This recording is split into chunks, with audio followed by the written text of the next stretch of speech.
Good morning, good evening, good afternoon, wherever you happen to be. This is your weekly update. I'm just going to give you a couple of pointers and I'm going to kind of give you some food for thought. That's my goal here. All right, let's go ahead and just jump right back into the course. You, at this point, when you can see this video, will be seeing that you're done with the exam. I'm not going to go back through what the exam means because I said that extensively last week. You'll be moving from that into the first race materials. You'll have another exploration that's due. You have a quiz on the reading here. Randall Keenan, who is a sociology instructor at UNC Chapel Hill, so right here inside of our state, asked in his essay, "Where Am I Black?" And that has some interesting implications. It's an interesting essay. It combines cyberspace and all kinds of terminology from the study of race into his essay. So watch for terms like the other, capital O. If you don't know what that means, that is the concept of defining our identity by excluding other people. And so othering somebody means that we are attempting to assert more positive qualities about ourselves through the oftentimes the abuse of somebody else. And this is something that we see in study of gender, study of race, study of ethnicity, study of nationality. We see it kind of everywhere. He talks about doublethink, for example, in his essay. Doublethink is a term that's used in classic race studies in the United States, and this is when a African-American person has to guess what a white person is thinking because they have to both pretend to fall in line with what the white person is thinking so that they don't get hurt, while at the same time keeping their own thoughts to themselves. The manifestation of this, according to theorists like Frantz Fanon, would be the clown mask. You wear a mask and you hide your actual thoughts and feelings behind that mask. Okay, so he says things like this, that there's an entire field of study dedicated to race. You can take classes on it at places like UNC Charlotte. When I came through doing my master's for English, we had to do studies on that and studies on things like LGBTQ literature and so forth and so on. So it moves into all subject areas, sociology, psychology, and so forth and so on. You'll also have an exploration coming up due the next week. You'll have access to that as of the posting of this video. So, move into those. Now, what I want to talk about, we're moving into a topic that's very, very controversial right now. As of me making this video, I'm trying to get a little bit ahead. I have a lot of meetings coming up this week. I'm making this video on Sunday, and there have been riots through the weekend, and there have been, murders and things of that nature. And I've been trying to think about what I can say because, clearly we're moving into this topic. Something needs to be said. On the one hand, I feel like this is a lose-lose situation. If whatever I say, it's probably not going to be enough for some people and it's probably going to be too much for other people. So I thought, I'm not going to sit here and try to make a point about that. I'm not going to, proselytize or say, it should be this way or that way. What I instead want to do is just offer some food for thought. I think that's my job, is to get you to think about this stuff. And we're moving into materials associated with what's going on right now in the world. And I cannot encourage you enough. Learn those materials and understand that those materials contribute, again, directly to the situation that you see in the world around you right now. To that end, this is not a great resource. History.com I have some problems with. But they have, a timeline that I can pull up on the screen and show you, and that means that I at least want to use it for purposes of this video. And we could scroll back and we could look at, some really major milestones like Brown versus the Board of Education and its overturning of Plessy versus Ferguson. Yes, that's very important. Your textbook covers that. But your textbook doesn't do a really great job of talking about Emmett Till. And so I would recommend that if you don't know anything at all about Emmett Till, you go and do some research on Emmett Till. Emmett Till deeply impacted the lives of African-American people at this time. And in fact, when you get to the reading and the tiny textbook on, her name went right out of my head. It'll come back in just a second. It'll come back in just a second, I promise. But the next author that you have to read inside the course, you know what? I'm just going to go look. Anne Moody. Yes, right there at the tip of my brain. Anne Moody mentions Emmett Till in her work. And the reason that she mentions Emmett Till is because Emmett Till had such a big impact on her life, as it had on the lives of many other African Americans at the time.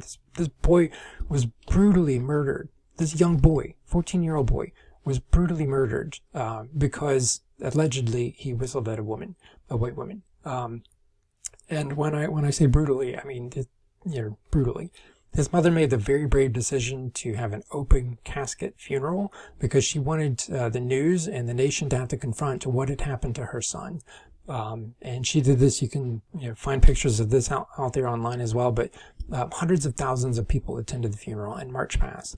And the pictures were published in the newspaper. And again, the entire reason that this was done was because she wanted to shock the nation into being able to confront what was taking place. Because, Brown versus the Board of Education that happened, it wasn't really being enacted yet. We hadn't reached the Little Rock Nine.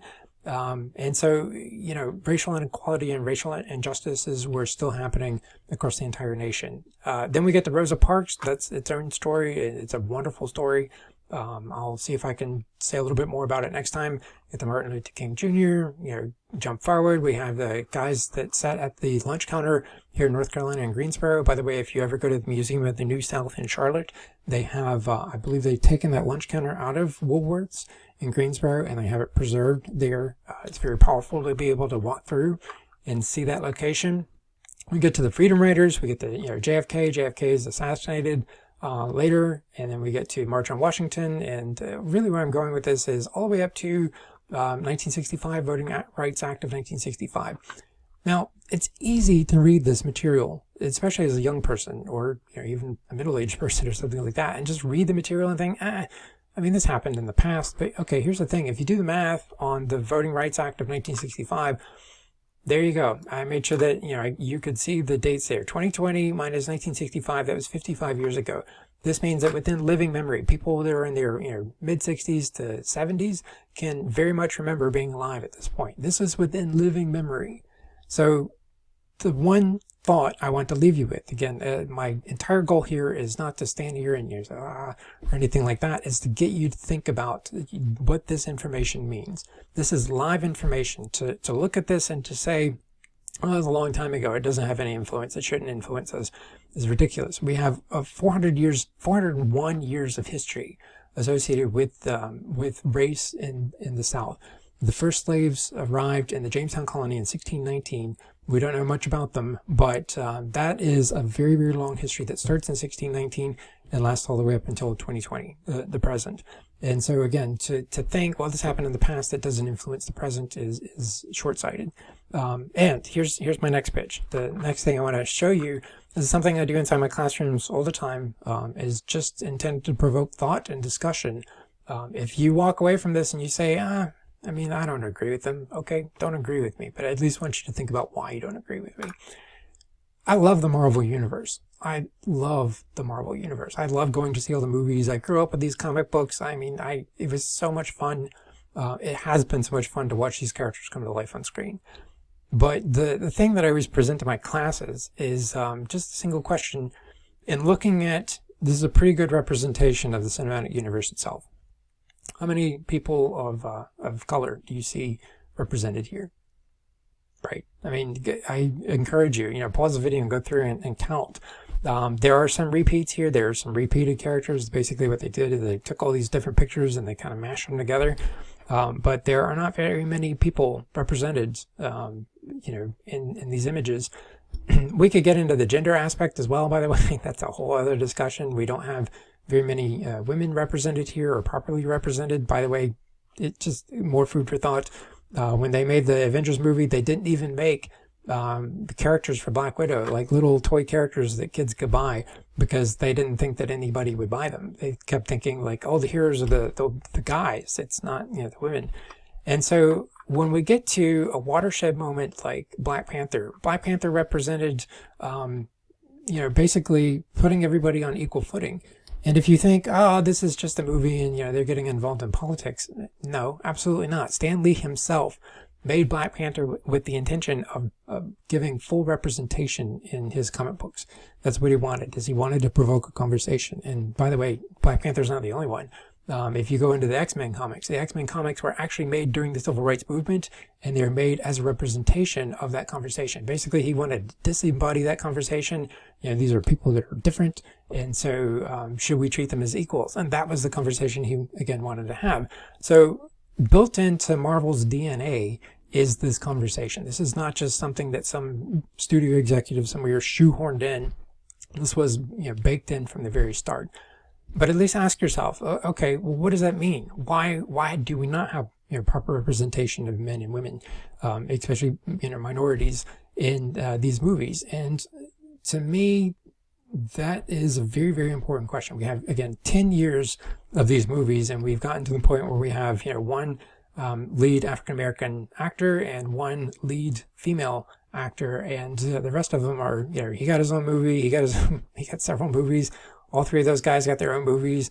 And yeah, I get it. You can make some arguments here about, well, there are like other people here, but consider Captain America with Falcon. Falcon is his sidekick. Of course he's his sidekick. Now, let me, kind of offer this as food for thought too. Imagine you're a little kid and you're growing up and you look at these movies and you think, I'm a little white kid. Oh, cool. Look, I'm a little white male kid. I get to look at these. Those are the heroes. Those guys look like me, right? Now you're a little white girl growing up, and you look at the movies, and you think, oh, they're all guys. They don't really look like the heroes. Oh, wait, there's somebody who looks like me. You're a little black kid growing up, and you look at these movies, and you think, well, those guys get to be the heroes, and I can be the sidekick, right? I can be this guy's sidekick. Until you reach the Black Panther movie. And now those kids are saying, oh, I can be the hero too. This is what is meant by representation. And that's why representation is so important. Because as you've just seen with the gender materials, representation offers us models for how we should behave. We used to get our ideas about how we should behave gender-wise and our gender roles from those who were older than us. And that's, by the way, one of the things that Randall Keating gets to in his essay. He very subtly puts it in. He's talking about Chicopine, and he's talking about how he was growing up, and he took this model of, what masculinity should be. But then he's also talking about looking at movies from satellite.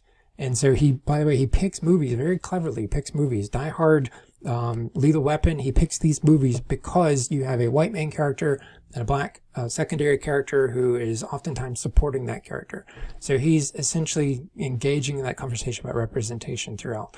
But we used to get our ideas of our value from those around us, right? Because we had that localized experience. But now the internet has problematized that, because now we don't just get it from the people around us, we get it from really the entire world.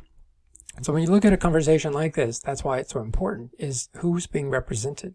How are they being represented? What are the roles that they're being presented with as, legitimate roles for them to occupy? And that's an important question. Now, if you've always looked at these movies and you think, so what? It's in the background. It's in the background for you, yeah, but it's not in the background for everybody. And so if it's always been in the background for you, I would at least say, maybe pause and think about that, because that's a really important thing. It's a privilege not to have to think about these things. If it's not in the foreground for you, again, that doesn't mean it's not in the foreground for everybody. Now, again, my goal here has been to give you food for thought, because this is a really important conversation, and we're going through a very difficult time right now. And I'm trying to get you to see that, these things in the world around you are, again, worth thinking about and worth considering. And that's my entire point here. Okay? I cannot encourage you enough as well. Let me jump back over here. As you do your explorations, if you think, I disagree with what my instructor's saying, fine. By all means, please disagree with me. But use your explorations to go out and listen, right? Just go out and listen. This is a really important subject. There are 2 explorations in this particular section. Just go out. Find somebody that, again, that's outside your demographic. If you're young, find somebody old. If you're a man, find somebody that's a woman. Even ask them about the stuff that I just talked about. How does this make you feel, right? How does it make you feel to see Marvel movies where there's one woman that, has her own movie or something like that? I don't mind if you go off script, because I encourage that. I think it's important at a time like this. Okay?